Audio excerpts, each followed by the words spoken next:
ٹوٹتے بنتے ان اتحادوں میں سب سے نمایاں مثال 1980 سے 1988 کی ایران عراق جنگ ہے۔ اس جنگ نے عرب دنیا میں ایک عارضی اتحاد کو جنم دیا، جہاں کئی عرب ممالک جیسے سعودی عرب اور خلیجی ریاستوں نے عراق کی حمایت کی، کیونکہ وہ ایران کے اسلامی انقلاب کے پھیلاؤ سے خوف زدہ تھے۔ اس طرح ایک عرب اتحاد مضبوط ہوا، لیکن اسی دوران مسلم دنیا میں فرقہ وارانہ بنیادوں پر تقسیم بھی گہری ہو گئی۔ ایران نے خود کو ایک انقلابی ریاست کے طور پر پیش کیا، جبکہ عرب ریاستیں اپنی موجودہ سیاسی ساخت کو بچانے کے لیے متحد ہوئیں۔ دوسری طرف اس جنگ نے کچھ پرانے اتحادیوں کو بھی کمزور کیا۔ ایران جو پہلے ہی مغربی دنیا، خاص طور پر امریکہ کا اتحادی تھا، 1979 کے انقلاب کے بعد اس تعلق سے مکمل طور پر الگ ہو گیا۔ جنگ کے دوران امریکہ اور مغربی طاقتوں نے بالواسطہ طور پر عراق کی حمایت کی، جس سے ایران اور مغرب کے درمیان خلیج مزید وسیع ہو گئی۔ حالیہ دہائیوں میں ایران کے خلاف کشیدگی، خواہ وہ اقتصادی پابندیاں ہوں یا پراکسی جنگ،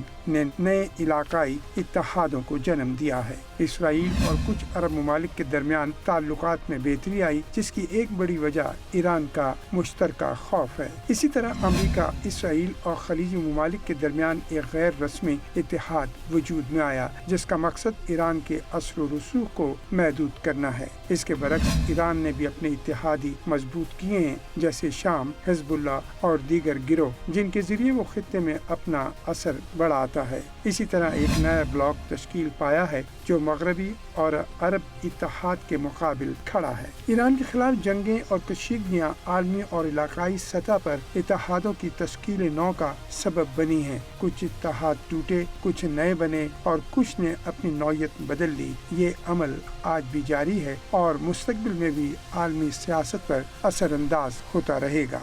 ٹوٹتے بنتے ان اتحادوں میں سب سے نمایاں مثال 1980 سے 1988 کی ایران عراق جنگ ہے۔ اس جنگ نے عرب دنیا میں ایک عارضی اتحاد کو جنم دیا، جہاں کئی عرب ممالک جیسے سعودی عرب اور خلیجی ریاستوں نے عراق کی حمایت کی، کیونکہ وہ ایران کے اسلامی انقلاب کے پھیلاؤ سے خوف زدہ تھے۔ اس طرح ایک عرب اتحاد مضبوط ہوا، لیکن اسی دوران مسلم دنیا میں فرقہ وارانہ بنیادوں پر تقسیم بھی گہری ہو گئی۔ ایران نے خود کو ایک انقلابی ریاست کے طور پر پیش کیا، جبکہ عرب ریاستیں اپنی موجودہ سیاسی ساخت کو بچانے کے لیے متحد ہوئیں۔